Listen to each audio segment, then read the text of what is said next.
السلام عليكم ورحمة الله وبركاته. إن الحمد لله نحمده ونستعينه ونستغفره ونعوذ بالله من شرور أنفسنا ومن يهده الله فلا مضل له ومن يضلله فلا هادي له وأشهد أن لا إله إلا الله وحده لا شريك له وأشهد أن محمدا عبده ورسوله أما بعد.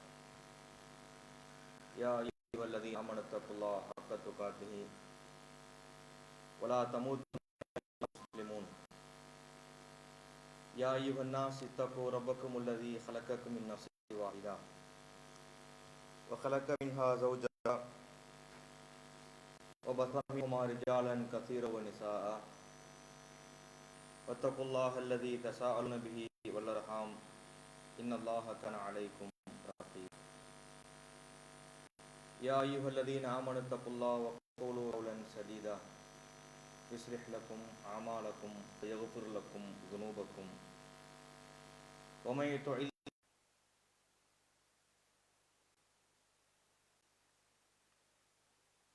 الله صلى الله عليه وسلم إن أصدق الحديث كتاب الله وأحسن الهدي هدي محمد وشر الأمور محدثاتها وكل محدثة بدعة وكل بدعة ضلالة وكل ضلالة في النار.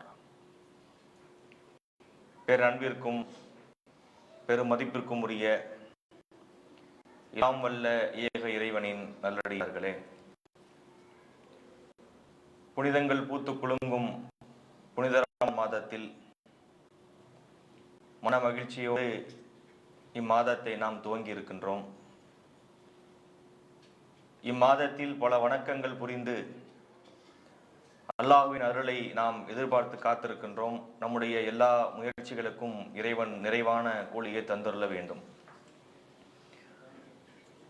இந்த ஆண்டு ரமதான் மாதத்தினுடைய தொடர் உரையாக முதல் தலைப்பாக நபிகளார் ஏற்படுத்திய சமூக மாற்றங்கள் எனும் தலைப்பை நாம் பேசி, அந்த தொடருடைய இரண்டாவது தினம் இன்று. நேற்றைய தினத்திலே நபிகள் நாயகம் ஸல்லல்லாஹு அலைஹி வஸல்லம் அவர்கள் எப்படிப்பட்ட தலைவராக இருக்கின்றார்கள், இன்ன பிற புரட்சியாளர்கள் எல்லாம் செய்ய முடியாத பல சாதனைகளை செய்வதற்கு ஏற்றாற்போல அவருடைய வாழ்க்கையை இறைவன் வடிவமைத்தான். அதன் மூலமாகத்தான் உலகமெங்கும் இந்த இஸ்லாம் எடுத்து சொல்லப்பட்டது என்கின்ற அடிப்படையிலே சில செய்திகளை பதிவு செய்தோம். நபிகளால் ஏற்படுத்திய சமூக மாற்றங்கள் ஏராளம் இருக்கின்றன.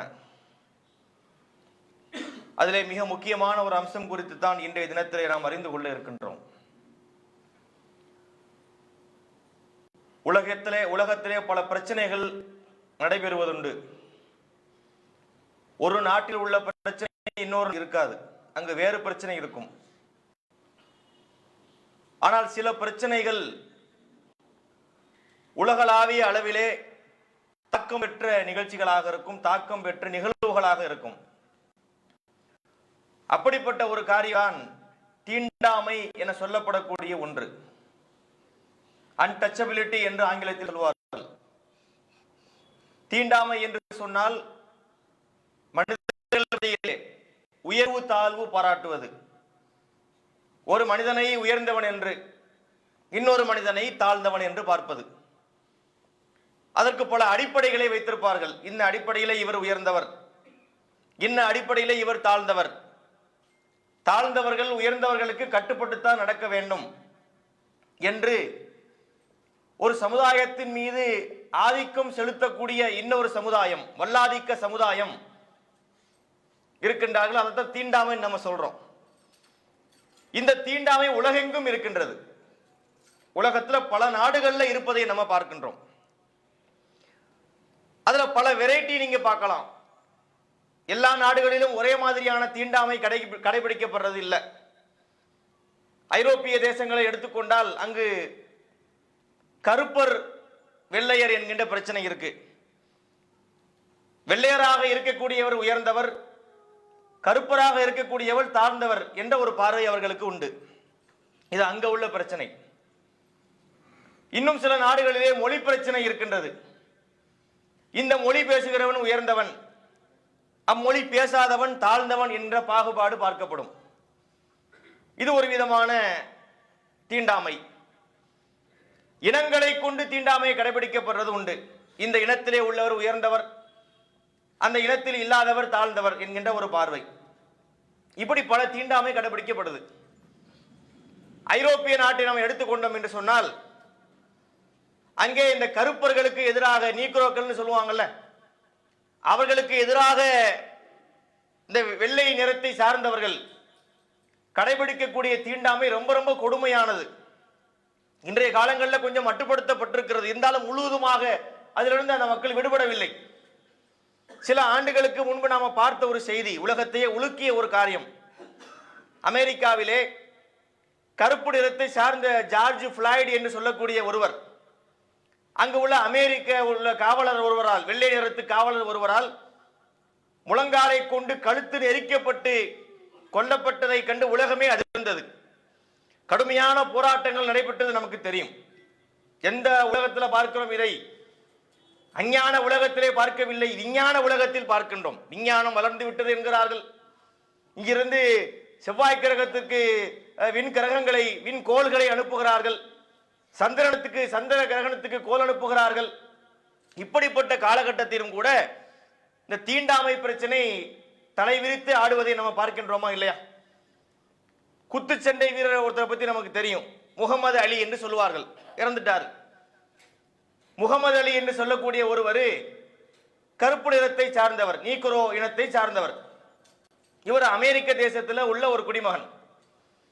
இவர் ஒரு மிகப்பெரிய குத்துச்சண்டை வீரர். இவர் செய்த சாதனையை யாரும் செய்யவில்லை என்று சொல்கின்றார்கள்.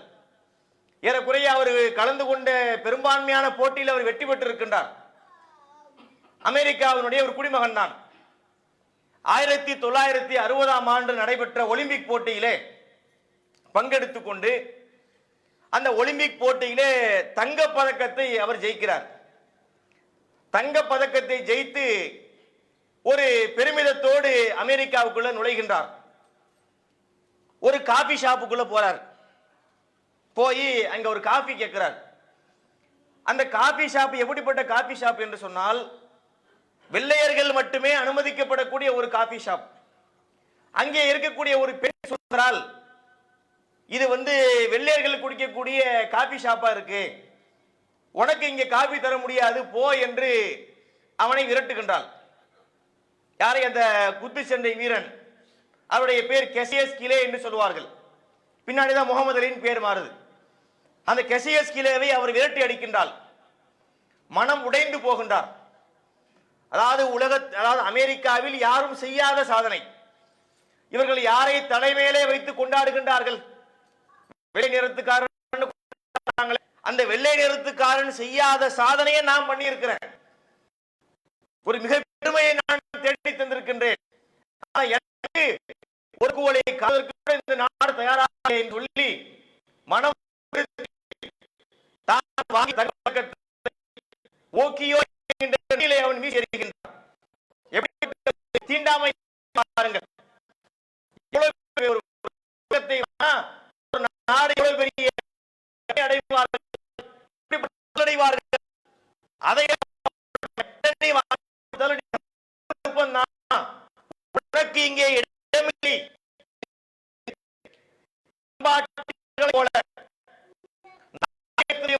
போல தேசத்தில் நடந்த கதை இது. விஷயம் எல்லாவற்றுக்கும் நிலைப்படுகின்றது. மனம் ஒடின அந்த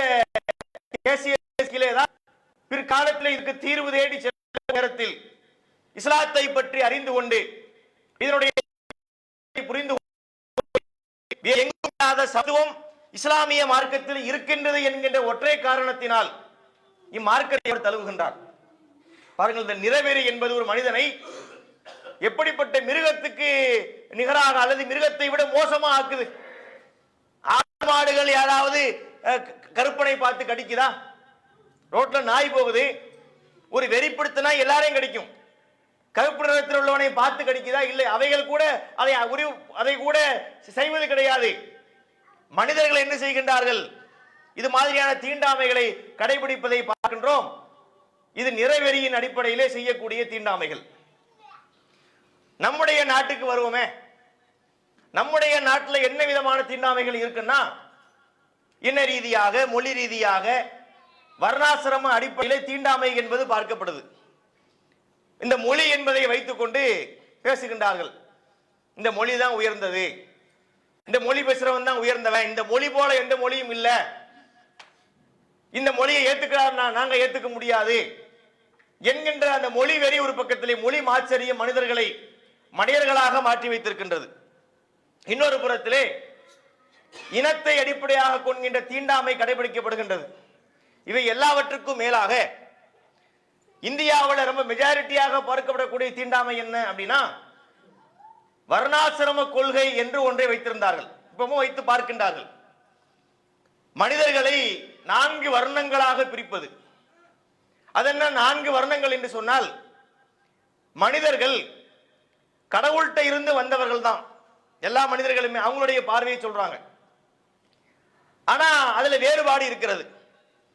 கடவுளுடைய நெற்றிலே இருந்து வந்தவர், கடவுளுடைய தோல் பகுதியிலிருந்து வந்தவர், கடவுளுடைய தொடை பகுதியிலிருந்து வந்தவர், கடவுளுடைய கால் பகுதியிலே இருந்து வந்தவர். நெத்திலே இருந்து வந்தவர் அந்தனர், தோளில் இருந்து வந்தவர் சத்திரியர், தொடையில் இருந்து வந்தவர் வைசியர், காலில் இருந்து வந்தவர் தான் சூத்திரர். இந்த சூத்திரர் என்பவர் தான் தாழ்ந்த சாதியாக பார்க்கப்பட வேண்டும். அவர்களை எல்லா இடத்திலையும் உள்ள விடக்கூடாது, அவர்கள் நமக்கு அடிமையாகத்தான் கிடைக்க வேண்டும் என்று சில உயர் வகுப்பை சார்ந்தவர்கள் அவர்கள் மீது ஆதிக்கம் செலுத்துவதை நாம் பார்க்கின்றோம். அவர்கள் மீது தீண்டாமை கடைபிடிப்பதை நம்ம பார்க்கின்றோமா இல்லையா? எத்தனை விதமான ரெக்கார்டிங் போயிட்டு இருக்கு, டிவி ரெக்கார்டிங். சரி, அப்ப எத்தனை விதமான தீண்டாமைகளை அவர்கள் கடைபிடிக்கின்றார்கள். அல்லாஹ்வுடைய பெரும் கிருபையினால் நாம் எல்லாம் இஸ்லாமிய மார்க்கத்தை ஏற்று வந்து விட்டோம். இந்த மார்க்கத்தை ஏற்பதற்கு முன்பாக என்னென்ன கஷ்டங்களை நம்முடைய முன்னோர்கள் அடைந்தார்கள் தெரியுமா? இணையதளத்தில் தேடி பார்க்கின்றோம். அந்த செய்திகளை நாம் படித்து பார்க்கும் போது உள்ளமெல்லாம் பதைபதைத்து போகிறது, கண்களெல்லாம் கலங்குகின்றது.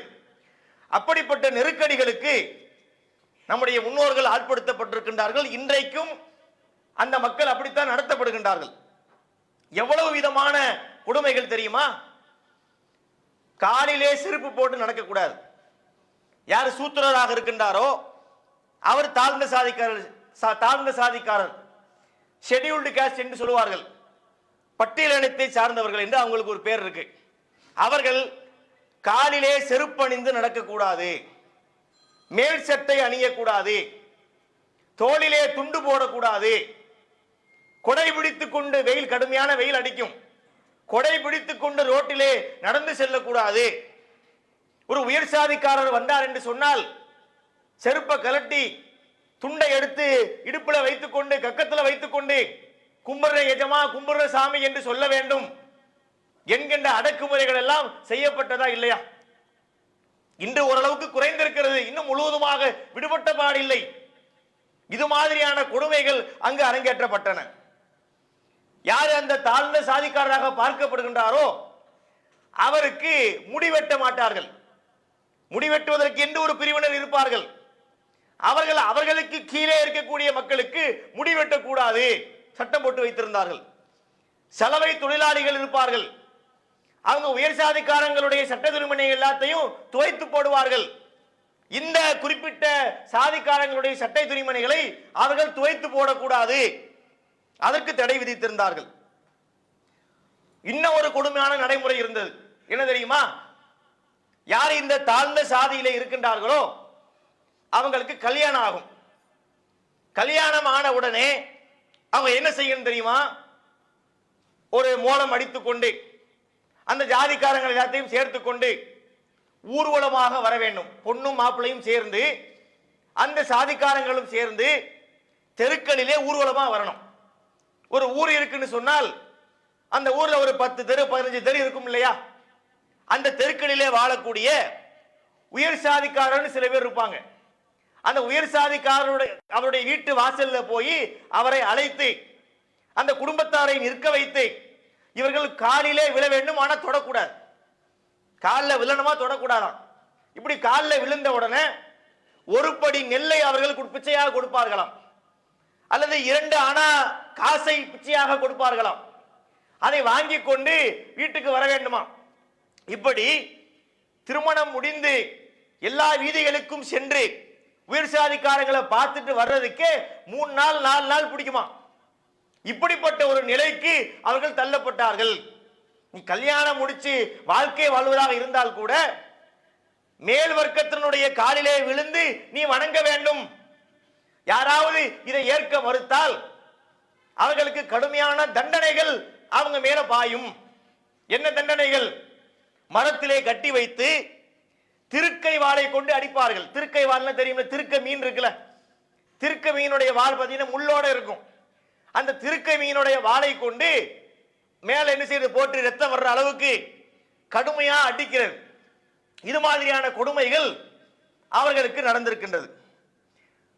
அவர்கள் செய்யக்கூடிய தொழில் என்னவாக இருக்கும் என்று சொன்னால் குறிப்பிட்ட தொழில் தான் பண்ணணும். அதுல முக்கியமான தொழில் என்னன்னு சொன்னா பிணத்தை எரிப்பது. ஒருத்தர் இறந்துட்டாருன்னு சொன்னா அந்த பிணத்தை கொண்டு வந்து சுடுகாட்டில் வச்சுட்டு போயிடுவாங்க. அந்த பிணத்தை எரிக்க வேண்டியது யாருடைய பொறுப்புன்னா இந்த மக்களுடைய பொறுப்பு. அதை மறுக்க கூடாது. மறுத்தாங்கன்னு வைங்க திருக்க வாள்ல கொண்டு அடிப்பார்கள். பிணத்தை எரிக்க வேண்டியது அவங்க வேலையாம். அதே போன்று மலம் பாரக்கூடிய வேலை, அவங்க வீடுகளில் இருந்து வரக்கூடிய மனித கழிவுகள் இருக்கிறதே, அந்த கழிவுகளை அள்ளி போடக்கூடிய வேலையைத்தான் இவர்கள் செய்ய வேண்டும் என்கின்ற நிலையை உருவாக்கி வைத்திருந்தார்கள். பள்ளிக்கூடங்களுக்கு போய் படிக்கிறதுக்கு அவர்களுக்கு அனுமதிக்கப்படுறது கிடையாது. அவங்களுக்குன்னு தனி ஸ்கூல் இருக்கும். அல்லது எங்கேயாவது ரெக்கமெண்டேஷன் பிடித்து ஒரு பள்ளிக்கூடத்துக்கு போயிட்டா கூட மற்ற மாணவர்கள் பெஞ்சிலே அமர்ந்திருப்பார்கள். இவர்கள் அனைவருமே தரையிலே உட்கார வைக்கப்படுவார்கள். தரையில உட்காரணும், பெஞ்சுக்கு வரக்கூடாது. ஸ்கூல் முடிந்த உடனே எதிர்ச்சி வெளியில போயிடணும். மற்ற மாணவர்கள்லாம் உயர் சாதிக்கார மாணவர்கள்லாம் வர்றதுக்கு முன்னாடியே எழுந்து வெளியிலே போய்விட வேண்டும். இப்படியான சட்டங்கள் போட்டு வைத்திருந்தார்கள். அங்கே பள்ளிக்கூடத்திலே ஒரு பானை இருக்கும் தண்ணீர் குடிப்பதற்கு. அந்த பானையில போய் தண்ணீர் குடிக்க கூடாது. அப்ப என்ன செய்ய வேண்டும்? இவர்கள் கையை இப்படி வைக்கணும். இந்த தாழ்ந்த சாதிக்காரங்கன்னு சொல்றாங்கல்ல, அவங்க பள்ளிக்கூடத்துக்கு போனா கையை இப்படி வைக்கணும். ஒரு உயர் சாதிக்கார பையன் என்ன செய்வான்? டம்ளர்ல தண்ணி அள்ளி இந்த கையில படாம ஊத்துவான். அதை வந்து அப்படி குடிக்கணும். இதெல்லாம் ஆரம்ப நிலை. பின்னாடி ரெட்டை கோலம் முறை வருது. இந்த ரெட்டை கோல முறை நம்ம சொல்றோமே, அதுவே போராட்டத்துக்கு பின்னாடி இருந்தது ரெட்டை கோல முறை. அதுக்கு முன்னாடி ரெட்டை கோல முறையும் கிடையாது. பனை ஓலை வைத்திருப்பார்கள், கடைகளில் வச்சிருப்பாங்க. பனை ஓலை எடுத்து குடிச்சிட்டு போகணும். பல போராட்டங்களுக்கு பிறகுதான் இன்னொரு குவளைய வையின்னு வந்தது. இவனுக்கு அலுமினிய டம்ளர் வச்சிருப்பாங்க. இதெல்லாம் போராட்டத்துக்கு பிறகு வந்தது. அதுவே பெரிய மாற்றமாக சீர்திருத்தமாக பார்க்கப்பட்டிருக்கு. பாருங்க, ஒரு பள்ளிக்கூடத்திலே இப்படிப்பட்ட அநியாயம். சக மாணவன் இருப்பான், அதே வயதுக்காரன், அதே பருவத்திலே உள்ளவன். ஆனா அவனை என்ன செய்யக்கூடாது? பேர் சொல்லி முருகேசன், கருப்புசாமி, ராமசாமி என்று பேர் சொல்லி அழைக்க கூடாது. அதாவது சம வயதுக்காரனாக இருந்தாலும் ஐயா என்று கருப்புசாமி ஐயா, முருகேசன் ஐயா என்று அழைக்கணுமா. பெண்ணா இருக்கிறாங்கன்னு வைங்க, லட்சுமி அம்மா, சரஸ்வதி அம்மா என்று பெயர் சொல்லி அந்த அம்மா என்று ஆட்சின்னு அழைக்கணுமா. ஆணாக இருந்தால் ஐயா என்று சேர்த்து அழைக்கணும். சம வயதுக்காரங்க பெரியவரை ஐயா என்று அழைத்தால் வேறு, அது வயசுக்குரிய மரியாதை எடுத்துக்கொள்ளலாம். சம வயது இருந்தால் கூட அவர்களை ஐயா என்று அழைக்கணும். சமய வயது பெண்ணாக இருந்தாலும் அவளை ஆட்சி என்று அழைக்க வேண்டும் என்கின்ற கொடுமைகள் நம்ம நாட்டில், தமிழ்நாட்டில் அரங்கேறி இருக்கு. நான் எங்கேயோ வெளிநாட்டில் உள்ள கதையை கொண்டு இங்கே சொல்லல. நம்முடைய தமிழகத்திலே இப்படிப்பட்ட தீண்டாமைகள் கடைபிடிக்கப்பட்டிருப்பதை நம்ம பார்க்கின்றோம். இன்னொரு சம்பவத்தை பாருங்கள். ஒரு தலித் சமுதாயத்தை சார்ந்த ஒருத்தர், அவர் ஒரு கடைக்கு சாப்பிட போகிறார். கடைக்கு சாப்பிட போகும்போது எல்லோரும் போகக்கூடிய ஹோட்டலுக்கு இவங்க போயிடக்கூடாது. வாசல்ல நின்று இலையில வாங்கி ரோட்ல வச்சு தின்ன அனுமதிப்பான். கடைக்குள்ள போய் அனைவரையும் போல உட்கார்ந்து சாப்பிட்றதுக்கு அனுமதி கிடையாது. இவர் என்ன பண்றாரு, அந்த ஹோட்டலுக்குள்ள போய் ஒரு இட்லியை வாங்கி சாம்பாரை ஊற்றி சாப்பிட்டுட்டு இருக்கிறார். இவரை பத்தி தெரிஞ்ச ஒரு ஆள் அங்க வர்றார். இவன் இந்த சாதிக்காரனாச்சே, இவன் என்ன இலை போட்டு சாப்பிட்டுக்கிட்டு இருக்கிறான் அப்படின்னு சொல்லி ஊர் என்ன ஜாதி என்னன்னு கேட்கிறார். இவர் சுதாரித்து கொண்டு அங்கிருந்து தப்பி ஓட பார்க்கிறார். ஒரு தப்பும் செய்யல. இவர் காசை திருநாரா, சாப்பிட்டு காசு கொடுக்காம ஓடி போனாரா? இல்ல, அந்த சாதிக்கார போய் சாப்பிட உட்கார்ந்துட்டாராம். அவரை அடித்து அவர் சாப்பிட்ட உணவை எடுத்து அவர் முகத்திலே வீசி அந்த சாம்பார் எல்லாம் அவர் கண்ணிலே வடிந்து அவர் ஒரு மாதிரியா ஓடுறாரு. இதெல்லாம் நிலைமையை பார்க்கின்றோம். இப்படி ஓடக்கூடிய நேரத்தில் தான் அவரை துரத்தி கொண்டு இன்னொரு இஸ்லாமியர் ஓடுகிறார். இதை அவரே பதிவு செய்கிறார். ஒரு புத்தகத்திலே படித்து செய்த உங்களுக்கு சொல்றேன். இந்த சிறுவனை துரத்தி கொண்டு இன்னொரு இஸ்லாமிய பெரியவர் ஓடுகிறார். அவர் என்னமோ இதன் பயந்து கூட கொஞ்சம் வேகமா ஓடுறார். கடைசியில் அந்த பையனை அந்த இஸ்லாமிய பெரியவர் பிடிக்கிறார். பிடிச்சு தன்னுடைய வீட்டுக்கு கூட்டிட்டு போறார். தண்ணீரால் அவருடைய முகத்தை கழுவுகிறார், கண்ணை கழுவுகிறார், அவனை அரவணைக்கிறார், அவருக்கு ஒரு உணவிட்டு கொடுக்கின்றார். அவர் சாப்பிட்டு விட்டு இருந்த மீத உணவை எடுத்து இவர் வாங்கி சாப்பிடுகிறார். அப்ப அவர் மெய்மறந்து மெய் செலுத்து போகிறார். என்னங்க இது, எங்களை இப்படி இந்த சமுதாயம் வாட்டி வதைக்கின்றார்கள், கிட்ட விட மாட்டான் எங்களை. ஆனா நீங்க எப்படி என் கிட்ட வந்தீங்க, என்னை எப்படி நீங்க தொட்டீங்க, எனக்கு எப்படி நீங்க சாப்பாடு கொடுத்தீங்க, அதை எல்லாத்தையும் விட நான் சாப்பிட்ட மீத உணவை நீங்க எப்படி சாப்பிடுறீங்க, அது எப்படி உங்களால முடியுது என்று சொன்ன போது அந்த இஸ்லாமிய பெரியவர் சொன்ன பதில் என்ன தெரியுமா? இது எங்கள் மார்க்கம் எங்களுக்கு போதிக்கக்கூடிய விஷயமாகும். இஸ்லாமிய மார்க்கத்தில் இந்த சமத்துவம் சொல்லப்படுகிறது என்று அழகிய ஒரு பதிலை அவருக்கு சொல்கின்றார். பாருங்கள், எப்படிப்பட்ட ஒரு சமுதாயத்துக்கு மத்தியிலே இஸ்லாமிய மார்க்கம் என்ன சொல்லுது நீங்க பாருங்க. இது ஒரு விதமான தாக்குதல்கள். ஊராட்சி மன்ற எலெக்ஷன் நடக்கும்.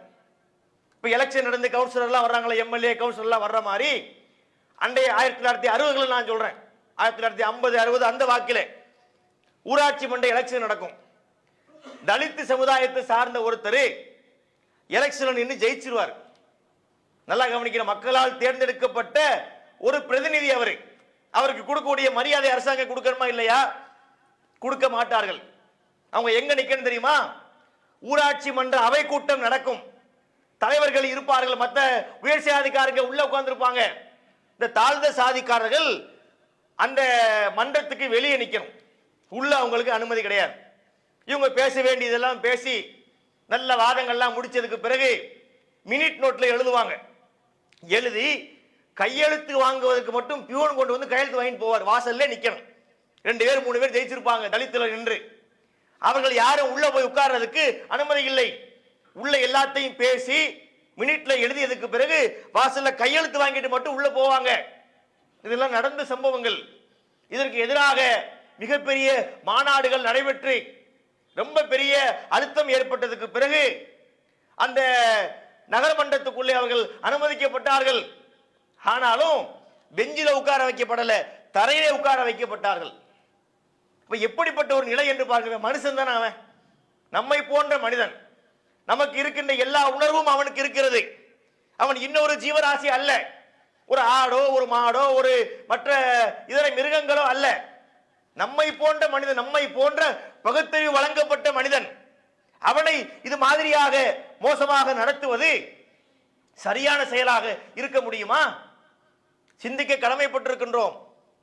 இப்படியான தீண்டாமை கொடுமைகள் நம்முடைய தமிழகத்திலேயே தலைவிரித்து ஆடி இருக்கின்றது. இந்த சூழ்நிலையில தான் தமிழகத்திலே பிரச்சாரங்கள் நடைபெற ஆரம்பிக்கின்றது. இந்தியாவிலே பல இடங்களில் நடக்கின்றது. தமிழகத்திலே பெரியாருடைய தலைமையிலே பிரச்சாரங்கள் நடைபெற்றது. அவர் நிறைய பிரச்சாரம்லாம் பண்றார். இந்த சாதிய கொடுமைகளுக்கு எதிராக அவர் குரல் எழுப்பி இருக்கிறார். அவர் சொன்ன எல்லா கருத்தையும் நம்ம ஏற்க வேண்டியதில்லை, அவர் சொன்ன எல்லா கருத்தையும் நம்ம மறுக்க வேண்டியதும் இல்லை. நல்லதும் இருக்குது, கெட்டதும் இருக்கிறது.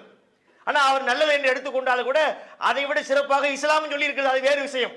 இதெல்லாம் நடந்ததை உங்களுக்கு அப்படியே பதிவு செய்கிறோம். இந்த சாதிய கொடுமைகளுக்கு எதிராக பல பிரச்சாரங்களை அவர் முன்னெடுக்கிறார், பிரச்சாரம் பண்றார். சாதி மத பேதம் ஏதப்பா, அது எத்தர் செய்து வைத்த சூதப்பா அப்படின்லாம் பல அவர் ஒரு மாதிரியே பேசுவார். மக்களிடத்திலே பிரச்சாரத்தை கொண்டு சென்றார். அவர் சில சீர்திருத்தங்கள்லாம் பண்ணார். எப்படி பண்ணார்னா, நான் ஏற்கனவே உங்களுக்கு சொன்னேன், ஒரு தாழ்ந்த சாதிக்காரர் மக்களுடைய பார்வையிலே, அவர் உயர்ந்த சாதிக்காரரை பார்த்து என்ன சொல்ல வேண்டும்? கும்புற சாமின்னு சொல்லணும். ஒரு வகுப்பறையில போறா, ஒரு உட்கார்ந்து இருப்பான் ஒரு பையன், ஆசிரியர் வந்தார் என்று சொன்னால் கும்புற சாமிங்கணும். முதலாளியை பார்த்தா கும்புற சாமிங்கணும். யாரை பார்த்தாலும் உயர்ந்த சாதிக்காரனை பார்த்தா கும்புற சாமின்னு அழைக்கணும். இப்படி வருதா? இதை யோசிக்கிறார்.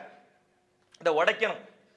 இந்த ஆணவத்தை, இந்த இருமாப்பை, இந்த கர்வத்தை உடைக்க வேண்டும். என்ன பண்றது? இந்த தாழ்ந்த சாதிக்கார பையங்க இருப்பாங்களே, அவங்களுக்கு பேர் வச்சு விட்டார். என்ன பேர் வச்சார் தெரியுமா? கும்புற சாமின்னு பேர் வச்சார். நான் சொல்றது புரியுதா உங்களுக்கு? அவன் பேரே கும்புற சாமி. இப்ப கிளாஸ் நடக்குது, வாத்தியார் வர்றாரு, அட்டண்டன்ஸ் எடுக்கணும். எப்படி எடுப்பாரு? கருப்பசாமி உள்ளேன் ஐயா, முனியசாமி உள்ளேன் ஐயா, கும்புற சாமி அப்படின்னு இவனை கும்புற மாதிரி வச்சார். அவன் உள்ளேன் ஐயாம்மா. அப்படி மாத்தி வைக்கிறார். இவன் அவனை பார்த்து கும்புற சாமின்னு சொன்ன மாதிரி இவனை பார்த்து கும்புற சாமின்னு சொல்லக்கூடிய அளவிற்கு ஒரு டெக்னிக் பண்ணி அப்படிலாம் பேர் வச்சு விட்டார். அந்த மாதிரிலாம் அவர் பண்ணுவார். ஒரு பையனுக்கு கொண்டு போய் பேர் வைக்க சொன்னாங்களாம். அவர்கிட்ட லண்டன் பேர் வச்சாராம். என்னங்க லண்டன் வைக்கிறீங்க, ஊர் பேரா இருக்குதே. அப்ப அவர் திருப்பி கேட்டார், நீ வந்து பழனின்னு வைக்கிற, சிதம்பரம்னு வைக்கிற, அதெல்லாம் ஊர் பேரா இல்லையா? பழனிங்கிறது ஊர் பேர் தானே. பழனி என்பது ஊர் பேர், சிதம்பரம் என்பது ஊர் பேர், லண்டன் என்பது ஊர் பேர் தானே. அவர் ஒரு டைப்பா யோசிச்சு சில விஷயங்களை பண்ணி இருக்கிறார். அப்ப அது மாதிரி பிரச்சாரங்களை அவர் முன்னெடுக்கிறார். அம்பேத்கரை போன்றவர்கள் இந்தியாவில் பல பகுதிகளில் அந்த பிரச்சாரங்களை முன்னெடுக்கின்றார்கள். ஓரளவுக்கு அதுல சில மாற்றங்கள் ஏற்பட்டதை மறுக்க முடியாது. பாருங்கள், இது மாதிரியான சாதிய கொடுமைகள், அதுல பாதிக்கப்பட்ட மக்கள், தீண்டாமையினால் அந்த பெரிய இழப்புக்குள்ளான மக்கள் மோசமான நிலையை அடைந்தாங்க. படிக்க முடியாது, அவங்களுக்கு ஈஸியா சீட்டு கிடைக்காது. உனக்கு எதுக்குடா இந்த படிப்பு என்று கேட்பார்கள். இந்த சாதிக்கார நீ பேரை சொல்லுவாங்க, இந்த சாதிக்கார நீ இந்த சமுதாயத்தை சார்ந்தவன், நீ உனக்கு எதுக்கு இந்த உயர் படிப்பு? பேசாம நீ போய் மாடு மேய்க்கிறதுக்கு போ, ஏன் தோட்டத்தில் வந்து வேலை பாரு என்று சொல்லக்கூடிய அளவிற்கு கொடுமைகள் அரங்கேறி இருக்கிறது. நடந்த ஒரு சம்பவம், தஞ்சை மாவட்டத்தில் நடந்த சம்பவம். ஒரு சமுதாயத்தை சார்ந்த மக்கள் பண்ணையாரிடத்திலே கூலி வேலையை பார்க்கின்றார்கள். காலையில 4 மணிக்கு கொம்பு ஊதுவார்கள். கொம்பு ஊதிய உடனே 4:30க்குள்ள ஏரை பூட்டி கொண்டு நிலத்துக்கு போயிடணும் விவசாயம் பண்றதுக்கு. அப்ப போயாச்சுன்னா 11 மணிக்கு ஒரு பிரேக் கொடுப்பாங்க சாப்பிடுறதுக்கு. அதை முடிச்சாச்சுன்னா ராத்திரி 8 மணிக்கு தான் வீட்டுக்கு அனுப்புவாங்க. அதுவரை வேலை பார்க்கறதுல மாட்டுக்கும் மனுஷனுக்கும் வித்தியாசம் இருக்காது. 2 பேரும் சேர்ந்து கடந்து பாடுபட வேண்டும். இப்படி இந்த மக்களுடைய உழைப்பை உறிஞ்சினார்கள். இவன் என்ன கேட்டான் அந்த சமுதாயத்தை சார்ந்தவன்? ஐயா, எங்களுக்கு கட்டுப்படியாகல, கொஞ்சம் சம்பளத்தை ஏற்றி கொடுங்கள் என்று கேட்ட ஒரு காரணத்திற்காக அந்த நிலச்சுவாண்டார்கள் பிரச்சனை செய்து 44 பேரை உயிரோடு தீ வைத்து எரித்தார்கள். தமிழ்நாட்டில் நடந்த சம்பவம், தஞ்சை மாவட்டத்தில் நடந்த சம்பவம். அதுல 19 பேர் சிறுவர்கள். என்னங்க அவன் என்ன கேட்டான்? சம்பளத்தை கூட்டி கேட்டான். ஒன்னு சம்பளத்தை கூட்டி கொடுக்கணும், இல்லைன்னா இல்ல எனக்கு கட்டுப்படியாகனா சொல்லணும். இப்படி கேட்டதுக்காக வேண்டி உயிரோடு எரிப்பதா? இப்படியான கொடுமைகள் எல்லாம் நம்ம தமிழ்நாட்டில் அரங்கேறி இருக்கின்றது. ஒரு பொது குளம் இருக்கும், பொது கிணறு இருக்கும், அங்கே நாய் வந்து தண்ணி குடிக்கும், அனிமல்ஸ் எல்லாம் தண்ணி குடிக்கும், ஆடு தண்ணி குடிக்கும், மாடு தண்ணி குடிக்கும், எல்லா மிருகங்கள்லாம் தண்ணி குடிக்கும். அதையெல்லாம் அனுமதிப்பார்கள், அதையெல்லாம் விரட்ட மாட்டார்கள். ஒரு தாழ்ந்த சாதிக்காரன் போய் தண்ணி குடிச்சான்னு சொன்னா அவனை கட்டி வைத்து அடிப்பார்கள். இந்த மக்களுக்கு உரிய கிணத்துல போய் மலத்தை கலப்பார்கள். நடந்த சம்பவம், ஒரு சம்பவம் நடக்கிறது. ஒரு தாழ்ந்த சமுதாயத்தை மக்கள் பயன்படுத்தக்கூடிய ஒரு கிணறு, அந்த கிணத்துக்குள்ள வந்து கள்ளி செடியை கொண்டு வந்து போடுறாங்க. அந்த மக்கள் குடிச்சு பார்க்கறாங்க, டேஸ்ட் ஒரு மாதிரி இருக்குதே, சரி பரவாயில்லன்னு குடிக்கிறாங்க. இதுக்கடுத்து என்ன பண்றான்? மலத்தை வாரி அந்த கிணத்துக்குள்ள போடுறான். அப்பவும் அந்த மக்கள் குடிக்கின்றார்கள். அப்புறம் ஒரு நாயை அடித்து சாகடித்து அந்த நாயுடைய உடம்புல கல்லை கட்டி கிணத்துக்குள்ளே போடுகின்றார்கள். அந்த நாயுடைய உடல் அழுகி அந்த துர்வாடையோடு தண்ணி வருது. அந்த மக்களுக்கு அதுவும் தெரியல, ஏதோ தவளைகளும் செத்து போயிருக்கும் போல இருக்கு நினைத்து அதை குடித்துக் கொண்டிருக்கின்றார்கள். நாட்கள் செல்ல செல்ல அந்த நாயுடைய உடம்பு அழுகி போய் கை வேறு கால் வேறு அப்படி மேல வரக்கூடிய நேரத்துல தான் அங்க என்ன நடந்துச்சு என்பதே அந்த மக்களுக்கு புரிகின்றது. நடந்த கதை சம்பவங்கள், கதை அல்ல, கற்பனை அல்ல.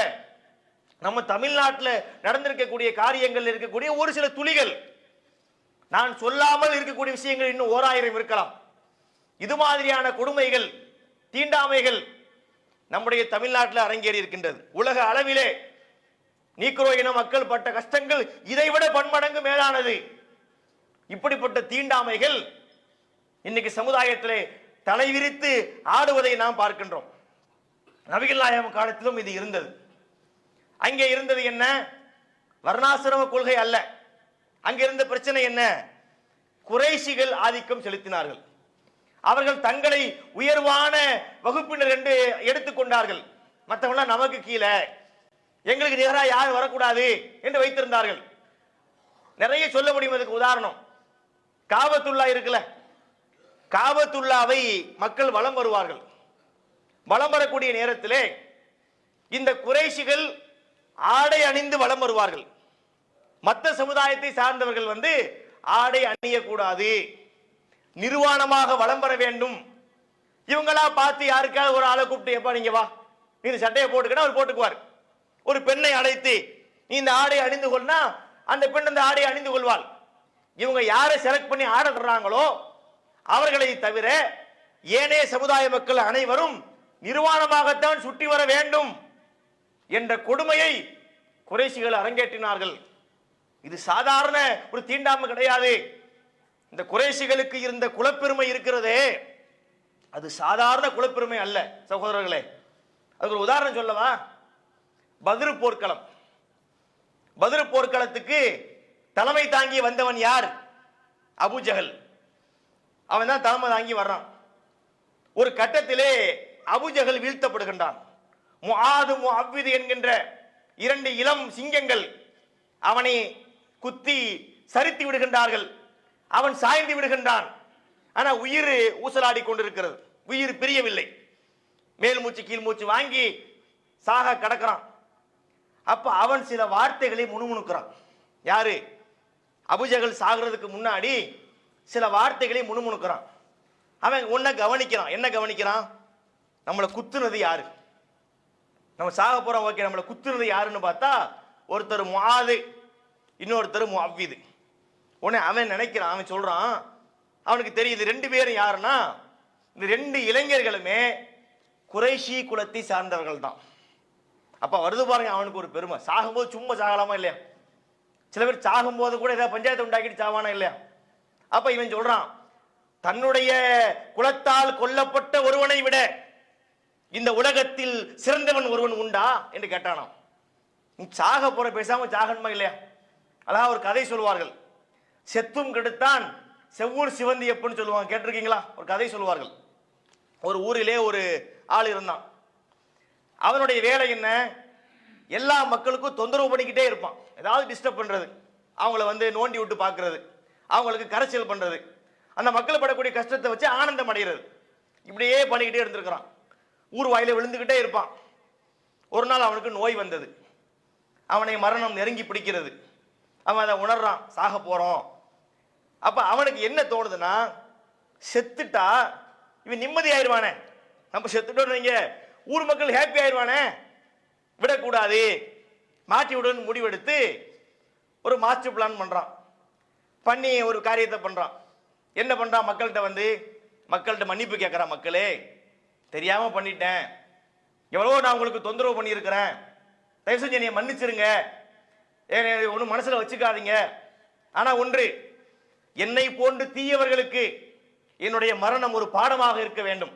அதனால நான் இறந்த பிறகு என்னை நீங்க சும்மா அப்படியே கொண்டு போய் புதைச்சிடாங்க, எரிச்சிடாதீங்க.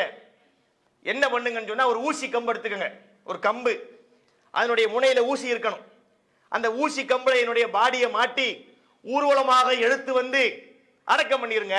அப்பதான் இந்த மாதிரி ஒருத்தன் இருந்தான், அவனுக்கு இந்த நிலை ஏற்பட்டது என்பது எல்லாருக்கும் புரியும், என்னை மாதிரி யாரும் இனிமே வரமாட்டாங்க அப்படின்னு சொல்லியிருக்க. நல்ல பிள்ளை மாதிரி பேசியிருக்கான். அவனுக்கும் இவ்வளவு மாறிட்டானப்பா அப்படி முடிவெடுத்து அதனுடைய இறுதி கட்ட ஆசையை நிறைவேற்ற போனாங்களாம். அந்த ஊசி கம்பளை ஊதி தூக்கிட்டு போயிருக்கிறாங்க. பார்த்தா போலீஸ் ஜீப்பு படபடையா வருது. என்னடா என்று பார்த்தா சாகிறதுக்கு முன்னாடி ஸ்டேஷனுக்கு ஒரு கம்ப்ளைண்ட் எழுதியிருக்கிறாங்க. ஐயா இன்ஸ்பெக்டர் அவர்களுக்கு இந்த மாதிரி என்னை ஊரில் உள்ளவர்கள் என்னை மிரட்டுகிறார்கள், நான் சொல்வதை கேட்காவிட்டால் உன்னை கொன்று ஊசிக்கம்பிலே தூக்கி கொண்டு ஊர்வலம் போவோம் என்று மிரட்டுகின்றார்கள். எனவே நான் செத்தால் அதுக்கு யார் காரணம்? ஊர்ல உள்ள அத்தனை மக்களும் காரணம் என்று எழுதி வச்சுட்டு போனாங்க. ஊர் மக்கள் திட்டிக்கிட்டே போனாங்களாம், செத்துங்க எடுத்தான் ஐயா செவூர் சிவந்தியப்பன்னு. அப்ப சாகும் போது நல்லதை சொல்லிட்டு போகணும், சும்மாவாது போகணும். அபுஜகல் சொன்னது என்ன? சாகும் போது குலப்பெருமையை விதைக்கிறான். பாத்தீங்களா, அடுத்தவன் டச் பண்ண முடிஞ்சுச்சா? நான் ஒரு குறைசி, நான் சாக போறேன் என்பது ஓகே, வேற குலத்தை சார்ந்தவன் டச் பண்ண முடிந்ததா? குறைசி குலம் தான் கெத்து. அந்த மாதிரி அவனுக்கு வருது வார்த்தை. தன்னுடைய குலத்தால் கொல்லப்பட்ட ஒருவனை விட சிறந்தவன் ஒருவன் உண்டா அப்படின்னு சொல்லிட்டு செத்தானாம். ஹதீஸ்ல இருக்கின்றது. பாருங்கள், இந்த குறைசிகளுக்கு இருந்த தீண்டாமை எப்படிப்பட்டதாக இருந்தது. இவை அனைத்தையும் உடைத்து தகர்த்து தரைமட்டமாக்கி சமத்துவத்தை நபி அவர்கள் விதைத்தார்களே, அங்கே ஊன்றி நிற்க செய்தார்களே. இது எப்படிப்பட்ட சமுதாய மாற்றம் தெரியுமா? எப்பேற்பட்ட ஒரு மாற்றம் இது? சாதாரண மாற்றமா? நம்முடைய முன்னோர்கள் இந்த மார்க்கத்தை தழுவி இருக்காவிட்டால் கொஞ்சம் கற்பனை செய்து பாருங்கள். இன்னைக்கு எல்லாம் இஸ்லாமிய மார்க்கத்திலே நாம் அங்க வகிக்கின்றோம், இன்னைக்கு முஸ்லீமா இருக்கிறோம். ஆனா நம்மளே பல பேர் 2 தலைமுறை 3 தலைமுறை 5 தலைமுறைக்கு முன்னாடி முஸ்லீம்களாக இல்லை. இஸ்லாத்தை ஏற்ற மக்களிலே 70 விழுக்காடுக்கும் அதிகமான மக்கள் தலித் மக்களாகத்தான் இருந்தார்கள், வெவ்வேறு பட்டியலின மக்களாக இருந்தார்கள். இந்த கொடுமைகள் தாங்காமத்தான் இஸ்லாமிய மார்க்கத்திற்கு வந்தார்கள். அப்படி வரலன்னு வைங்க, இந்த மார்க்கத்தை நோக்கி வந்திருக்காவிட்டால் நம்முடைய வேலை என்ன? பிணை எரிக்கிற வேலை, மலம் அள்ளக்கூடிய வேலை, அது மாதிரியான அவங்க சொல்லக்கூடிய குறிப்பிட்ட வேலையைத்தான் நம்ம பண்ணி இருப்போம். சில வேலைகள் செய்வது கேவலம் இல்லை, ஆனால் கேவலம் என்று பார்க்கப்படக்கூடிய நிலை இருக்குமா இல்லையா? நம்முடைய முன்னோர்கள் இந்த மார்க்கத்தை ஏற்றுக்கொண்டார்கள். எப்படிப்பட்ட சமத்துவம் இன்னைக்கு ஏற்பட்டிருக்கு, இன்னைக்கு நமக்கு எப்படிப்பட்ட கண்ணியத்தை அல்லாஹ் வழங்கி இருக்கின்றான். முஸ்லீம் சமுதாயத்துக்கு எப்படிப்பட்ட கண்ணியம் இருக்கு. ரோட்ல போறோம், பயானுக்கு போறோம், சில ஊருக்கு நம்ம போவதுண்டு, ஸ்டேஷனை விட்டு வெளியே வருவோம், நம்ம விட வயசுல கூட்டினவனா இருப்பார் ஆட்டக்காரர் ஒருத்தர் நிற்பார், எல்லாம் பட்டு கட்டிலாம் போட்டு வேற சமுதாயத்தை சார்ந்தவர் தான், என்னையோட அவருக்கு 20 வயசு 30 வயசு கூட. ஆனா நம்மளை கூப்பிடும் போது என்னத்தா ஆட்டோ வேணுமா, என்ன பாய் ஆட்டோ வேணுமா என்று அழைக்கின்றார்கள். நம்முடைய சமுதாயத்து பெண்மணிகள் போனால் என்ன ஆச்சி, என்ன மாமி என்று அழைக்கின்றார்கள். இப்படிப்பட்ட கண்ணியம் நமக்கு ஏன் வந்தது? இந்த இஸ்லாமிய மார்க்கத்தை தழுவியதால் கிடைத்த மரியாதை இது. இது ரசூல்லா ஏற்படுத்திய ஒரு மாற்றம் இல்லையா? எப்படிப்பட்ட சமுதாய மாற்றத்தை நபி அவர்கள் ஏற்படுத்தினார்கள். அந்த குறைஷிகளுடைய அந்த கொட்டத்தை உடைத்தார்கள், கர்வத்தை உடைத்து நொறுக்கி சின்னாபின்னமாக்கினார்கள். அழகா சொன்னாங்க, இஸ்லாமிய மார்க்கம் சொல்கிறது, தீண்டாமையை ஒழிப்பதற்கு இந்த மார்க்கத்தை விட சிறந்த மார்க்கம் எதுவும் இல்லை. எப்படி இஸ்லாம் சொல்லுது பாருங்க, இன்னா கலக்குனாக்கும் மின் தக்கரின் வ உன்சா. இந்த ஒரு வார்த்தையிலே எல்லா தீண்டாமையும் உடைபட்டு போய் விடுகின்றது. என்ன மாதிரி வார்த்தை என்று பாருங்கள், இன்னா கலக்குனாக்கும் மின் தக்கரின் வ உன்சா. உங்கள் அனைவரையும் ஒரு ஆண் ஒரு பெண்ணிலிருந்தே படைத்திருக்கின்றோம். எல்லா மனுஷனும் சமம்னு சும்மா வாயில பேசினா நிக்காது, இது உணர்விலே இருந்து வர வேண்டும். நீ கருப்பனாக இருக்கிறாய், நீ வெள்ளையனாக இருக்கிறாய், நீ எந்த இனத்திலே இருக்கிறாய், நீ இன்ன மொழியிலே இருக்கின்றாய், நீ இன்ன தொழில் புரிகின்றாய், நீ யாராக வேணாலும் இரு. நாம் அனைவரும் யாரு தெரியுமா? மனிதனாக பிறந்த ஒவ்வொருவனும் யாரு தெரியுமா? ஒரு ஜோடிக்கு பிறந்தவர்கள். நபிகள் நாயகம் ஸல்லல்லாஹு அலைஹி வஸல்லம் அவர்கள் ஒவ்வொரு முறை பயான் செய்யும் போதும் ஆரம்பத்திலே சில வசனங்களை ஓதி காட்டுவாங்க. யா அய்யுஹன்னாஸ் இத்தகு ரப்பக்கும் அல்லதி ஹலகக்கும் மின் நஃப்ஸின் வாஹிதா. மனிதர்களே, உங்கள் அனைவரையும் ஒரு ஜோடியிலிருந்து படைத்தானே, ஒரு மனிதனிலிருந்து படைத்தானே, அவனை நீங்கள் அஞ்சிக் கொள்ளுங்கள். ஹலக்க மின்ஹா ஸௌஜஹா, அந்த ஒரு ஆத்மாவிலிருந்து அவருடைய மனைவியை படைத்தானே. வஸ்தமின்ஹுமா ரிஜாலன் கஸீரன் வ நிஸாஆ, அந்த ஒரு ஜோடியிலிருந்து தான் எல்லா மக்களையும் அல்லாஹ் பல்கி பெருக செய்தான். இந்த வசனத்தை பெரும்பாலும் பயான் செய்யும் போது ரசூலுல்லாஹ் ஓதி இருக்கின்றார்கள். எப்படிப்பட்ட சமத்துவத்தை இஸ்லாம் சொல்லுதுன்னு பாருங்க. இந்த பேதங்கள் கிடையாது, தீண்டாமைக்கு இங்கு இடம் கிடையாது, எல்லாம் சமத்துவம் தான் என்ற உணர்வை, என்ற கொள்கையை நபிகள் நாயகம் ஸல்லல்லாஹு அலைஹி வஸல்லம் அவர்கள் இந்த உலகத்திற்கு சொல்லி இருக்கின்றார்கள். நபிகள் நாயகம் சொல்றாங்கன்னா தனியா சொல்லல, அல்லாஹ் சொன்னதைத்தான் சொன்னார்கள். புகழ் போய் சேருவது இறுதியாக இறைவனுக்கு தான். ஆனா ரசூலுல்லாஹை தான் அல்லாஹ் கருவியாக தேர்ந்தெடுக்கின்றான். அதனால ரசூலுல்லாஹ் பத்தி நம்ம பேசுறோம். அவங்க ஏற்படுத்திய மாற்றத்தை பாருங்கள். இறுதி பேரூரில் சொல்றாங்க, ஹஜ்ஜத்துல் விதா என்று சொல்வார்களே, அதுல சொல்கின்றார்கள், என்ன சொன்னாங்க? இன்ன ரப்பக்கும் வாஹித், இன்ன அபாக்கும் வாஹித், உங்களுடைய இறைவன் ஒருவன் தான். எவ்வளவு முக்கியமான ஒரு கொள்கை இது, இஸ்லாத்துடைய எவ்வளவு அடிப்படையான கொள்கை. உங்களுடைய இறைவன் ஒருவன் தான். அடுத்து சொன்னாங்க, இன்ன அபாக்கும் வாஹித், உங்களுடைய தந்தையும் ஒருவர் தான். இத்தனை கோடி மக்களா நீங்க இருக்கலாம், உங்களுடைய தந்தை யாரு? ஒருவர். அந்த ஒரு மூலத்தில் இருந்துதான் இத்தனை கோடி மக்கள் வியாபித்திருக்கின்றார்கள் என்ற உணர்வை சொல்கின்றார்கள். லா ஃபதுல லி அரபியின் அலா அஜமியின், ஒரு அரபி மொழி பேசக்கூடியவனுக்கு அஜமியை விட எந்த சிறப்பும் இல்லை. அஜமினா என்ன? அரபி மொழி பேசாதவன். அரபு மொழி பேசக்கூடியவன் ஒரு சாரார், அரபு மொழி பேசாதவன் இன்னொரு சாரார். இந்த அரபிக்காரனுக்கு எந்த சிறப்பும் இல்லைன்னாங்க. குர்ஆனும் சொல்லுது, இன்னா அன்சல்நாஹு குர்ஆனன் அரபியன் லஅல்லக்கும் தாக்கிலூன். நபியே, நீங்கள் அறிந்து கொள்ளும் பொருட்டு குர்ஆனை நாம் அரபியிலே அருளி இருக்கின்றோம். ரசூலுல்லாஹ்வுக்கு தெரிந்த மொழி அரபி, எனவே குர்ஆன் இறங்கிய மொழி அரபியா இருக்குது. வேற என்ன காரணம்? அரபி மொழிக்கு சிறப்பு இருக்கிறதா? ஒரு சிறப்பும் இல்லை. இன்னைக்கு நம்ம மக்கள் நினைக்கின்றாங்க அரபி மொழிக்கு சிறப்பு இருக்கிறது, அது சொர்க்கத்து பாஷையா. எங்க இருக்கிறது அப்படி? நம்ம மக்கள் பேசுறாங்க அரபி மொழிங்கிறது சொர்க்கத்து பாஷை, அப்படிலாம் எந்த இதுவும் கிடையாது. டெஸ்ட் பண்ற கூட ஒருத்தர் பண்ணி பார்க்கலாம். சும்மா ஒரு பேப்பர் எடுத்து, எல்லா மொழியிலையும் கெட்ட வார்த்தை இருக்குல்ல, தமிழ்ல கெட்ட வார்த்தை இருக்கு, இங்கிலீஷ்ல கெட்ட வார்த்தை இருக்கு, எல்லா பாஷையிலையும் கெட்ட வார்த்தை இருக்கு. அரபியில கெட்ட வார்த்தைகளை ஒரு பேப்பர் எழுதி ரோட்ல போட்டு பார்த்தோன்னீங்க, ஒரு அம்மா வருவாங்க, பார்த்தா அரபி எழுத்து எடுத்து புச்சு புச்சுன்னு முத்தமிடுவாங்க. ஏன்னா அவங்களுக்கு அரபி மொழினா என்னமோ இருக்கிற மாதிரி. அரபினா அது ஒரு மொழி, அவ்வளவுதான். அது குர்ஆனுடைய வசனமாக இருக்கும் போது அதுக்கு முக்கியத்துவம் கொடுக்க வேண்டும், அது முத்தமிடுறதுக்கு அல்ல, அதை பின்பற்றி நடப்பதற்கு. இது மாதிரியான மொழி வெறி வந்துவிடக் கூடாது, உடைத்தார்கள். லா ஃபதுல அலா அஹ்மர், அதாவது ஒரு சிவப்பு நிறத்துக்காரர் இருக்கிறாரே, லா ஃபதுல அஹ்மர் அலா அஸ்வத், ஒரு சிவப்பு நிறத்திலே இருப்பவருக்கு கருப்பரை விட எந்த சிறப்பும் இல்லை. நாங்க கண்ணங்கரேன்னு ஒருத்தர் இருக்கிறார், செக்கச்சவேர்னு ஒருத்தர் இருக்கிறார், ரெண்டு பேரும் ஒண்ணுட்டாங்க. இந்த கருப்பரை விட இந்த சிவப்பருக்கு எந்த உயர்வும் கிடையாது. அழகா இந்த கொள்கையை மக்களுக்கு சொன்னார்களே, அந்த கருத்து முஸ்லிம்களுடைய உள்ளத்திலே வேரூன்றி இருக்கின்றது. அதன் காரணமாகத்தான் இஸ்லாத்திலே ஒருத்தர் இணைந்ததற்கு பிறகு தீண்டாமை காணாமல் போகிறது. இஸ்லாம் அல்லாத மற்றவங்க செஞ்ச முயற்சிகள் சின்ன அளவுக்கு பயனளித்திருக்கலாம். பெரியார் சொல்லி பார்த்தார், பயன் இருந்தது, மறுக்கவில்லை. முழு பயனை தந்ததா? அவர் என்ன சொன்னார் கடைசியில? பெரியாருடைய இறுதி காலகட்டங்கள்ல அவர் சொன்னது என்ன? இஸ்லாமிய மார்க்கத்துக்கு போன்ட்டார், முடியல. சொல்லி சொல்லி பார்த்தார், கேட்கிறார்கள் இல்லை. இன இழிவு ஒளியே இஸ்லாமே நன்மருந்து என்று போயிட்டார். அதான் இறுதி தீர்வாக இருந்தது. பாருங்கள் எப்படிப்பட்ட ஒரு மார்க்கத்தை அல்லாஹ் நமக்கு தந்திருக்கிறான். மற்றவங்க முயற்சி பண்றாங்க, நிக்க மாட்டேங்குது, நிலைக்க மாட்டேங்குது. அரசாங்கம் முயற்சி பண்ணாங்க, தீண்டாமையை ஒழிக்க வேண்டும் என்று முடிவெடுத்து பள்ளிக்கூடத்து புஸ்தகத்துல போட்டாங்க. நாங்கள் இப்பவும் இருக்கும் நினைக்கிறேன், நாம எல்லாம் ஸ்கூல் படிக்கும் போது தமிழ்நாடு அரசு பாடநூல் கழகம்னு ஒண்ணு இருக்கு. அவங்க தான் புத்தகங்கள்லாம் வடிவமைப்பு பண்ணுவாங்க.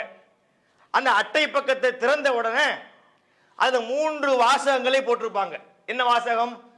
தீண்டாமை ஒரு பாவச் செயல், தீண்டாமை ஒரு பெரும் குற்றம், தீண்டாமை ஒரு மனித தன்மையற்ற செயல். இந்த பிரச்சாரத்தை நம்ம பழிக்கல, போட்டது நல்லது, அரசாங்கம் ஏதோ ஒன்று பண்ணாங்க, நம்ம எடுத்துக்கிறோம். ஆனா நடந்தது என்ன? அது பயனை தந்ததா? நம்ம பசங்க என்ன பண்ணுவாங்க தெரியுமா? 3 தீண்டாமையை அடிச்சிருவான். அடிச்சிட்டு காலாண்டு பரீட்சை ஒரு பாவச் செயல், அரையாண்டு பரீட்சை ஒரு பெரும் குற்றம், முழு ஆண்டு பரீட்சை அது மனித தன்மையற்ற செயல். அவனுக்கு பிரச்சனை அதுதானே. ஒரு மாணவனுக்கு என்ன பிரச்சனை? பள்ளிக்கூடத்து எக்ஸாம் வச்சு கொலையா கொள்றாங்கடா, இதை நிப்பாட்டி விடுங்க பாத்துக்கிறோம், அதான் பாவ செயல் அவன் சொல்றான். அப்ப என்ன, இது மாதிரி பிரச்சாரங்கள் எல்லாம் பெரிய விளைவை தரவில்லை, பெரிய மாற்றத்தை தரவில்லை. யார் யார சொன்னாங்க? பாரதியார் சொன்னாரு, கருணாநிதி சொன்னாரு, விவேகம் என்னும் வெள்ளி முளைத்து சாதி மத பித்தி என்னும் சனி தொலைந்தால்தான் சமத்துவம் என்னும் ஞாயிறு பிறக்கும். என்ன இருக்கு? வெளி சனி ஞாயிறுன்னு வருது, அவ்வளவுதான். கருத்துக்கள் உள்ள போகணுமா இல்லையா? ஒரு மனிதனுக்கு சமத்துவம் வர வேண்டும் என்றால் மொழி வேற்றுமை ஒழிய வேண்டும், இன வேற்றுமை ஒழிய வேண்டும், சாதிய வேற்றுமை ஒழிய வேண்டுமா? நம்ம எல்லோரும் ஒரு தாய் வயிற்று மக்கள், ஒரு தாய்க்கு ஒரு தகப்பனுக்கு பிறந்தவங்க என்ற உணர்வு வந்தாதான் சமத்துவம் அங்கே வர முடியும். அதை இஸ்லாமிய மார்க்கம் மிக சிறப்பாக செய்து காட்டியிருக்கின்றது. நபிகள் நாயகம் செய்த ஒரு மகத்தான சாதனை இது. இந்த சமுதாயத்தில் அவர் ஏற்படுத்திய மிகப்பெரிய மாற்றம் இதை நம்ம இன்னைக்கு கண்கூட பார்க்கின்றோம். நபிகள் நாயகம் ஸல்லல்லாஹு அலைஹி வஸல்லம் அவங்க தன்னுடைய காலத்தில் செஞ்சாங்களா இல்லையா? இந்த இன பாகுபாடை ஒழித்தார்கள், குறைஷிகளுடைய கொட்டத்தை அடக்கினார்கள், அனைவருக்கும் உரிய சிறப்பை கொடுத்தார்கள். ஒரு சம்பவத்தை பார்க்கிறோம். உசாமா பின் ஸைத் ரலியல்லாஹு அன்ஹு. இந்த உசாமா யார் தெரியுமா? ரசூலுல்லாஹ்வுடைய வளர்ப்பு மகன், ஸைதினுடைய மகன். அவரை நபி ஸல்லல்லாஹு அலைஹி வஸல்லம் அவங்க ஒரு போருக்கு படைத்தளபதியா ஆக்குறாங்க. நல்லா கவனிக்கணும். போருக்கு படைத்தளபதி யாருன்னா, அந்த சமுதாயத்தில் இஸ்லாத்துக்கு முன்னாடி, இஸ்லாம் வந்த பிறகு அந்த பாகுபாடு இல்லை, இஸ்லாத்துக்கு வர்றதுக்கு முன்னாடி தாழ்ந்தவராக பார்க்கப்பட்டவர் யாரு? ஸைது. அவருடைய மகன் யாரு? உசாமா. அந்த மாதிரி ஒருத்தருக்கு படைத்தளபதி பொறுப்பை கொடுக்குறாங்க. உடனே மக்கள் கொஞ்சம் ஆட்சேபனை பண்றாங்க. என்ன ஆட்சேபனை பண்றாங்க? அது காரணம் இதல்ல, இல்லங்க அது சரியில்லைங்கிற மாதிரி சொல்றாங்க. ரசூலுல்லாஹ் சொல்றாங்க, இதற்கு முன்பாக ஸைதுடைய தந்தை, இந்த உசாமாவுடைய தந்தை ஸைத் என்ன பண்ணாரு? அவரை நம்ம போடும்போது நீங்க எப்படித்தான் குறை சொன்னீங்க. ரசூலுல்லாஹ் உசாமா போடும்போது மக்கள் சொல்றாங்க, உசாமாவை தளபதியாக ரசூலுல்லாஹ் நியமிக்கும் போது சொல்றாங்க, இல்லை இவர் சரியில்லைங்கிறாங்க. அப்ப ரசூலுல்லாஹ் சொல்றாங்க, இவருடைய தந்தை ஸைத் இருந்தாரே, அவரை முஅத்தா போருக்கு நம்ம தளபதியா போட்டோம், அப்பவும் நீங்க குறை சொன்னீங்க, ஆனா அவரு அதுக்கு தகுதியானவராகத்தான் இருந்தாரு என்று சொல்லி அவரை நியமிக்கிறாங்க. அப்ப என்ன பார்க்கிறோம்? தாழ்ந்த சமுதாயம் என்று பார்க்கப்பட்ட ஒருவர் இஸ்லாமிய மார்க்கத்துக்கு வந்ததுக்கு பிறகு மற்ற முஸ்லிம்களை தலைமை தாங்கி போகக்கூடிய தளபதியாக மாற முடிகின்றது என்றால் இது நபிகள் நாயகம் செய்த மிகப்பெரிய புரட்சியிலே. கிட்ட நிக்க கூடாதுன்னா, இவன் நான் வந்தா கிட்ட நிக்க கூடாது, என் கிட்ட நிக்க கூடாது, என் முன்னாடி செருப்பு போட்டு நடக்க கூடாது, என் முன்னாடி சாப்பிடக்கூடாது, என் முன்னாடி நிமிர்ந்து நடக்க கூடாது என்று சொன்ன மக்கள் மத்தியிலே அந்த சமுதாயத்தில் உள்ள ஒருத்தரை கொண்டு வந்து தளபதியாக்குதல் என்பது எப்படிப்பட்ட சமத்துவம் இது? இது வார்த்தையிலே சொல்ல முடியுமா? உலகத்திலே பல நாடுகள் தோற்று போனார்களே. இஸ்லாமிய மார்க்கத்தில் இங்க நமக்கு ராணுவம் கிடையாது, போலீஸ் கிடையாது, காவல்துறை நமக்கு சப்போர்ட்டா வரமாட்டாங்க, நீதித்துறை நமக்கு சப்போர்ட்டா வராது. எதுவுமே துணை இல்லாமல் இஸ்லாம் என்கின்ற இந்த மார்க்கத்தை மட்டுமே வைத்துக் கொண்டு, இந்த குர்ஆனுடைய வசனத்தை வைத்துக் கொண்டு, நபிகளாருடைய சொல்லை வைத்துக் கொண்டு தீண்டாமையை நம்ம அடக்கம் பண்ணிட்டோமே. நம்ம இந்தியாவில் சொல்றோம், நம்ம இந்தியாவில் தமிழகத்திலே இஸ்லாமிய மார்க்கத்தை கடைபிடிக்கக்கூடிய மக்கள் உள்ளத்திலே தீண்டாமை இருக்கிறதா? சமாதி ஆக்கிட்டோம். இந்த மாற்றத்தை உண்டாக்கியது யார்? அல்லாஹ்வுடைய தூதர் இல்லையா? அல்லாஹ் சரியாகத்தானே தூதரை தேர்ந்தெடுத்திருக்கின்றான். உணர்ந்து பார்க்கும் போது அவ்வளவு ஆச்சரியமாக இருக்கின்றது. எப்பேற்பட்ட சமுதாயத்திலே அல்லாஹ் நம்மை வாழச் செய்திருக்கின்றான். பெரிய பெரிய படிப்பு படித்தவர்கள், பண்டிதர்கள், பட்டதாரிகள், நீதிபதியா இருக்கிறார் ஒருத்தர், ஜுடிஷியல் எல்லாத்தையும் கரைத்து குடித்தவர், எல்லா சிவில் வழக்குகளை எல்லாத்தையும் அவர் கரை கண்டவராக இருப்பார். அவர்கிட்ட பாத்தீங்கன்னா தீண்டாம பார்க்கிறாரு. ஒரு தாழ்ந்த சாதிக்கார ஜட்ஜி ஒருத்தர் இருந்தாராம். அவருடைய பதவிக்காலம் முடிஞ்சு அப்ப அடுத்த ஜட்ஜி வர்றாரு. அவர் யாரு? உயர்ந்த சாதிக்காரர். சேர கழுவுன்ட்டான். சேர கழுவுங்க, அவன் உட்கார்ந்து சேர்ல நான் உட்கார மாட்டேன், சேர கழுவி கோட்டை கழுவி. இந்த அவமானம் இந்தியாவில் நடந்துச்சா இல்லையா? நடந்தது. ஒரு இந்தியாவுடைய ஒரு முக்கிய பொறுப்பில் இருந்து ஒரு மந்திரி ஒரு கோயிலை திறந்து சிலை எடுத்து வைக்கிறாரு. அவர் தொட்டால் என்பதற்காக வேண்டி கங்கையிலே இருந்து தண்ணீரை கொண்டு வந்து அதை அலம்பினார்களா இல்லையா? எத்தனை விஷயங்களை சொல்ல முடியும். இன்றைய காலத்திலே இன்றைக்கும் நடக்கக்கூடிய பிரச்சனையா இல்லையாங்க? ஒரு பிரேதம், ஒருத்தர் இறந்துட்டாரு, இறந்தவனை அடக்கம் செய்ய தூக்கிட்டு போறாங்க. சுடுகாட்டுக்கு கொண்டு போகணும். சுடுகாட்டுக்கு கொண்டு போறதுக்கு ஒரு தெரு இருக்கிறது. அந்த தெரு உயர் சாதிக்காரர்கள் வாழக்கூடிய தெருவாக இருக்கிறது. இந்த தெருவுக்குள்ளே தூக்கிட்டு வரக்கூடாது, சுத்தி போங்க, காட்டு வழியா போங்க, பல கிலோமீட்டர் சுத்தி வந்து அடக்கம் பண்ண வேண்டி இருக்கிறது. இறந்தவர் யாராக இருந்தாலும் அவருக்கு எழுந்து ரசூலுல்லாஹி அவங்க மரியாதை பண்ணாங்க. மரியாதை என்ன? எழுந்து நின்னாங்க. ஒரு ஜனாசா போகுதுன்னு வைங்க, ஒரு ஜனாசா ரசூலுல்லாஹி இருக்காங்க, ஒரு ஜனாசா போகுது, நிற்கும் போது எழுந்து நிற்க கூடாது. உயிரோடு வாழக்கூடிய நேரத்திலே யாருக்கு நம்ம எந்திரிச்சு நிற்க கூடாது. ஒரு மனிதர் இறந்த பிறகு பிரேதம் கொண்டு வரப்பட்டால் நபிகள் நாயகம் ஸல்லல்லாஹு அலைஹி வஸல்லம் அவங்க எழுந்து நின்றார்களே, எப்படிப்பட்ட பண்பாட்டை நமக்கு சொல்லிக் கொடுத்தார்கள். இன்னைக்கு நம்ம நாட்டில் இந்த கூத்துக்கெல்லாம் அரங்கேறி கொண்டிருக்கிறது, இஸ்லாத்தை ஏற்றுக்கொண்ட மக்களை தவிர. அப்ப இஸ்லாமிய மார்க்கம் எப்படிப்பட்ட மாற்றத்தை உண்டாக்கி இருக்குது. தொழுகையில நிக்கிறோம், நேற்று தலித்துல இருந்து ஒருத்தர் இன்னைக்கு இஸ்லாத்துக்கு வந்துட்டாரு. தொழுகையில நம்ம கிட்ட நின்று தொழுவார். ஒருவேளை அவருக்கு பின்னாடி நம்ம நின்னோன்னு வைங்க, முன் ஸ்டெப்ல அவர் நிக்கிறார். யாரு? நேற்று தலித்துல இருந்து இஸ்லாத்துக்கு வந்த ஒருத்தர். பின்னாடி நம்ம இருக்கிறோம். சஜிதா பண்ணக்கூடிய நேரத்தில் அவருடைய தலையில நம்முடைய கால் படும். இதை ஒரு வித்தியாசமாக நம்ம ஒரு டைப்பா நம்ம பார்க்க மாட்டோம். ஏன்னா உள்ளத்துக்குள்ளே சமத்துவம் பண்ணக்கூடிய வேலை நபிகள் நாயகம் உள்ளத்திலே போட்ட விதை. ஆச்சரியப்படுறாங்க, உலகமே ஆச்சரியப்படுது. சில விஷயங்கள் நமக்கு தெரியாது, அதை வெளி மக்களுடைய கண்ணோட்டத்தில் பார்க்கணும். ஆண்டுதோறும் ஒரு மாநாடு நடக்கிறது, முஸ்லிம்கள் நடத்தக்கூடிய மாநாடு. எங்க நடக்கிறது? ஹஜ்ஜில் நடக்கிறது. அது என்ன மாநாடு தெரியுமா? தீண்டாமை ஒழிப்பு மாநாடு. அந்த மாநாட்டிலே பாருங்கள், பணக்காரன், ஏழை, கருப்பன், வெள்ளையன், ஆண்டி, அரசன் எல்லாம் நிற்பார்கள். யாருக்கும் எந்த பட்டு கம்பளமும் கிடையாது, யாருக்கும் எந்த தனிச்சிறப்பும் கிடையாது, யாருக்கும் இடம் பிடிச்சு வைக்க மாட்டாங்க. எவன் முந்தி போறானோ அவனுக்கு முன்னாடி வரிசை. யாரும் யாரும் சேர்ந்து நிற்பார்கள், தோளோடு தோள் சேர்ந்து நிற்பார்கள். எப்பேற்பட்ட சமத்துவத்தை இஸ்லாமிய மார்க்கம் ஏற்படுத்தி இருக்கின்றது. நபிகள் நாயகம் உண்டாக்கிய முக்கியமான மாற்றம் இல்லையா? இப்படி இதை பற்றி நம்ம சொல்லிக்கொண்டே போகலாம். இந்த சிறப்புகளை பற்றி, நபிகளால் உண்டாக்கிய இந்த மாற்றத்தை பற்றி நாம் நிறைய சொல்லலாம். பிலால் அவங்களுடைய வாழ்க்கை வரலாறு நமக்கு ஒரு பாடம். பிலால் ரலியல்லாஹு அவங்க யாரு? அடிமையாக இருந்தவர், தாழ்வாக பார்க்கப்பட்டவர். அவர் இஸ்லாமிய மார்க்கத்தை ஏற்கிறார். ஏற்றுக்கொண்டால் அவருடைய சிறப்பு சொல்றாங்க பாருங்க. அவரை சந்திக்கும் போது பிலாலே, சொர்க்கத்திலே உங்களுடைய காலடி ஓசையை நான் கேட்டேன். அப்ப என்ன விளங்குது? தாழ்ந்த சமுதாயத்தில் உள்ளவராக இருந்து உலகத்தில் பார்க்கப்பட்டாலும் இஸ்லாமிய மார்க்கத்தில் இருந்தால் அவருக்கு சொர்க்கம்ன்றது தெரியுது. ரசூலுல்லாஹ் கேட்கிறாங்க, சொர்க்கத்தில் உங்க காலடி ஓசை கேட்டுச்சுங்க, நீங்க என்ன சிறப்பா பண்ணக்கூடிய அமல் என்ன அப்படின்னு கேட்கிறாங்க. பிலால் அவங்க சொல்றாங்க, நான் என்ன சிறப்பா பண்ணுவேன்னு சொன்னா, தொழுகைக்காக நான் ஒளி செய்ய நாடினால், எந்த தொழுகைக்காக ஒளி செய்ய நாடுகிறேனோ அந்த தொழுகையை இரவிலோ பகலிலோ நான் விட்டது கிடையாது. ஒளி செய்வேன், கேட்டா தொழுதுருவேன் அப்படின்னு பதில் சொல்றாங்க. எப்பேற்பட்ட கண்ணியத்தை, உயர்வை, சிறப்பை, மாண்பை மனிதர்களுக்கு இஸ்லாமிய மார்க்கம் வழங்கி இருக்கின்றது. இப்பேற்பட்ட சமுதாய மாற்றத்தை நபிகள் நாயகம் ஸல்லல்லாஹு அலைஹி வஸல்லம் அவர்கள் உண்டாக்கி இருக்கின்றார்கள். இன்னும் நிறைய செய்திகள் இருந்தாலும் நேரத்தினுடைய அருமை கருதி நான் முடிவுக்கு கொண்டு வருகின்றேன். நபிகள் நாயகம் உண்டாக்கிய மாற்றத்திலே மிக முக்கியமான மாற்றமாக இருக்கக்கூடியது இந்த தீண்டாமையாக இருக்கின்றது. தீண்டாமை ஒழிப்பாக இருக்கிறது என்பதை புரிந்து கொண்டு இவ்வளவு சிறந்த மார்க்கத்திலே நாம் அங்கம் வைக்கிறோம் என்று சொன்னால் அதனுடைய உயர்வை, அதனுடைய மாண்பை புரிந்து கொண்டு இந்த மார்க்கத்தை சரியாக பின்பற்றக்கூடிய மக்களாக நம்ம மாற வேண்டும்.